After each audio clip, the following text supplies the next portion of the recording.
This is a fight where you take a look and both guys have advantages in this fight. And we've talked about it before. And I think that the real question is, where is Beneil Dariush's head at?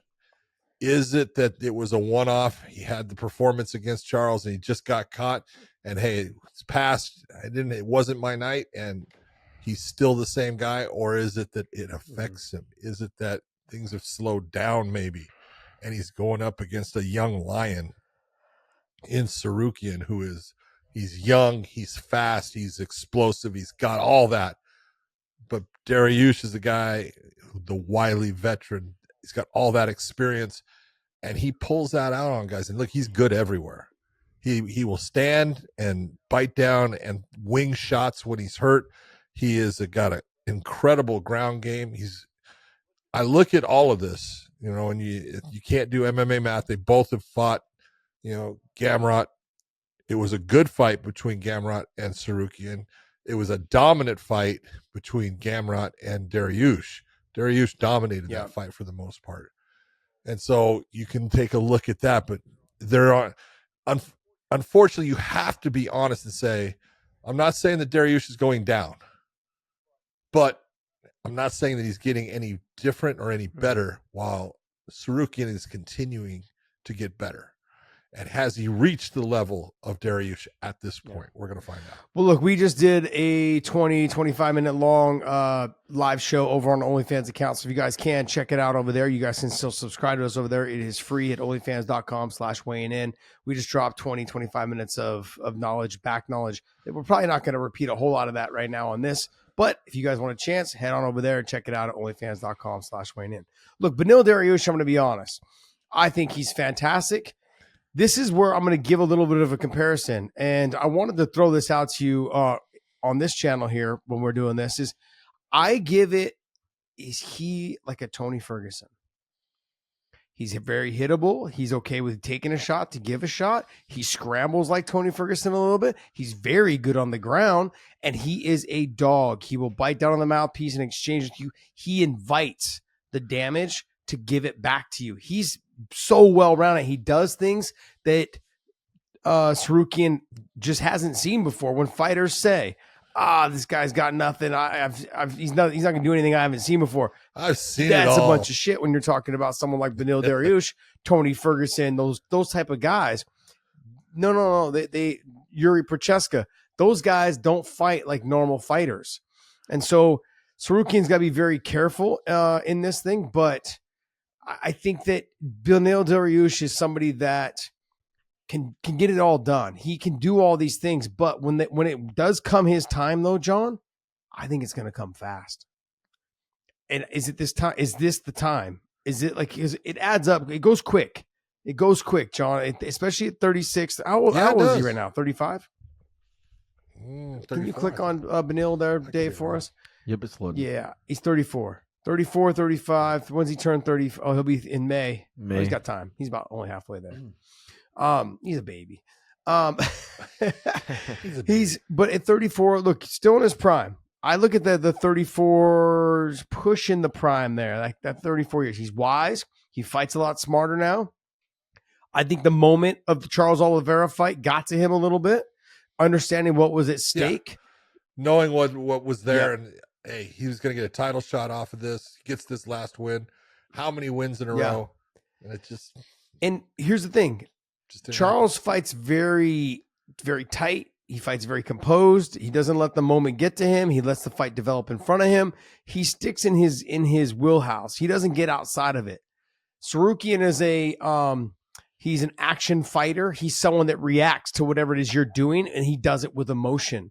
Whether it's his wrestling, whether it's his explosiveness with his combinations, he loads up on stuff. He will tend to slow down in certain parts of the fight. Dariush will just scramble the shit out of you and try to make you work as much as possible. This will come down to the fight IQ of Dariush, who sometimes doesn't show it and then sometimes does. And the way he shows, this is what I want to make sure we're clear on. The way that Beneil Dariush shows his fight IQ is he understands where Tsarukyan is weak. Well, Tsarukyan will be weak, kind of how Gamrot was weak in certain areas. When you think you've got him taken down, he will Granby roll. You think he's got him taken down? He'll do a forward roll. He'll go ahead and let you take him down. And as you come down, he'll put a hook sweep in and add some sort of momentum to get underneath you to come up on a leg. He will threaten submissions to make you pull out and create space so he can get back to his feet. He will use his fight IQ in that way versus where Arman Tsarukyan's got to use his fight IQ and careful pressure. Don't do anything that's going to leave myself wide open. Don't load up too much and don't throw excessive combinations of, say, 5 and 6 that where I can leave myself open to get hit with a knee because Beneil will just jump at one moment and throw a flying knee. Those are the things that he's got to be very cautious of. I think he's going to have to fight a conservative fight, but it's going to have to be very fast and explosive because he can't afford to let Dariush dictate the pace. I agree with you. I believe that Arman needs to go in there and it's 1-2, 1-2, 3s, no more. And you're absolutely right because that will lead him into overextending, and all of a sudden he's going to end up in a bad position because Dariush is awkward. And it's so hard to explain how difficult it is to train for an opponent that is awkward because we don't like awkward.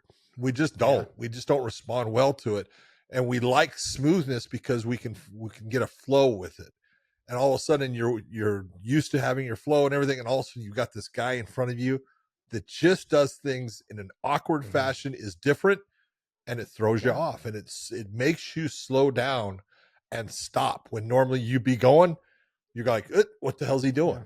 Yeah. And it's because he does things different than everyone else. And that's been a lot of what has made Beneil successful throughout his career. Now, and like we talked about, his fight with Close, that's the guy when you're looking at him, and you've got to be careful because even when you have him hurt, and he can be hurt, he becomes dangerous because he bites down and he throws back, and you cannot sit there and open up trying to finish him because all of a sudden he's finishing you. So you got to fight a very smart and composed fight, and that's the question right now.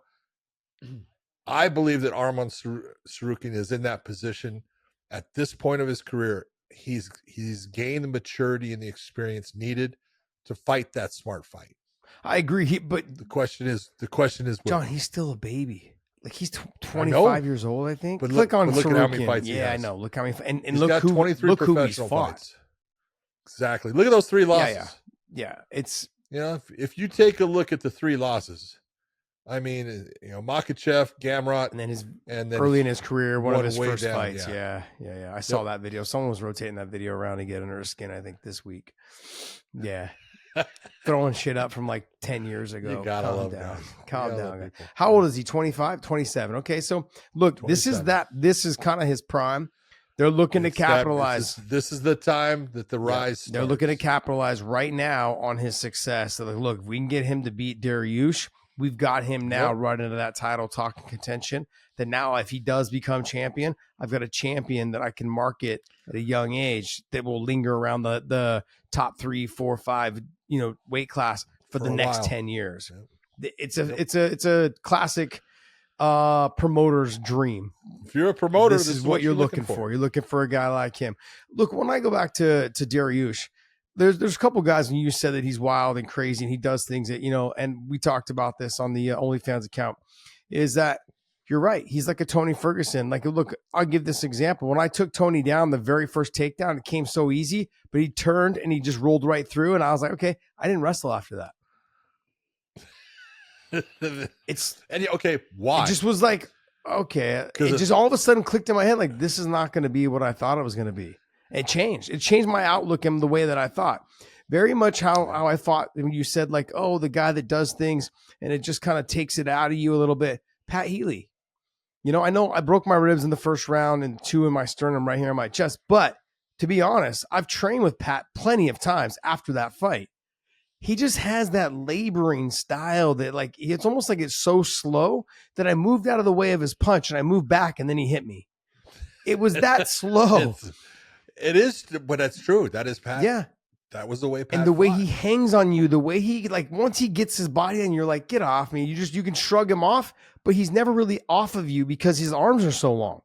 Like I can hip him all the way down to his face, but he can still lock his hands. around your legs and around your butt and then lift and work his way back up, that grimy old school wrestler type thing. You know, there's guys out that fight that way. I'll use KJ Noons. KJ Noons was the first fighter that ever like started talking shit to me in the cage. And I blew my wad right off the bat. Like my cardio, I was like, what is this guy doing? He's talking to me. It was more in my mind. He wasn't saying anything. He's irritating me. Yeah, it was bothering me. I'm like, what do you mean? I just kicked you in the face. And you're over here. Oh, you just not good enough. It almost got me out of here. No, it kind of walled me a second. Like when guys are talking like no big deal, I was like, dude, I just almost decapitated you. What the fuck are you like? You're over here talking to me like no big deal. Those things go through your mind. And I look at Dariush. He doesn't talk trash, but it's the unorthodoxness, I guess, of it, that is going to give someone like a young fighter like Tsarukyan maybe some problems in this fight. Like if he shoots a takedown, if Dariush is able just to roll right out of it and get back to his feet, that's going to frustrate a young fighter. Will have a tendency to frustrate a young fighter, I should say. We won't know until they actually fight. And, and then this, the scrambles, the threats of submissions from the back and the ability to make him create space by threatening those submissions. How will Tsarukyan deal with that? So it's going to be a fun fight, man. See, I look at the threat of submissions off of the takedowns. Mm-hmm. That's where, look, Beneil's very good at setting up the Darce, the Anaconda. He's very good with the guillotine. He's got a great submission game. And it's tricky. He'll throw a ninja choke on there. He'll do all these different little things because he's got that skill set. And he's a lot better on the ground than people understand or give him credit for. Oh, absolutely. Absolutely. 100%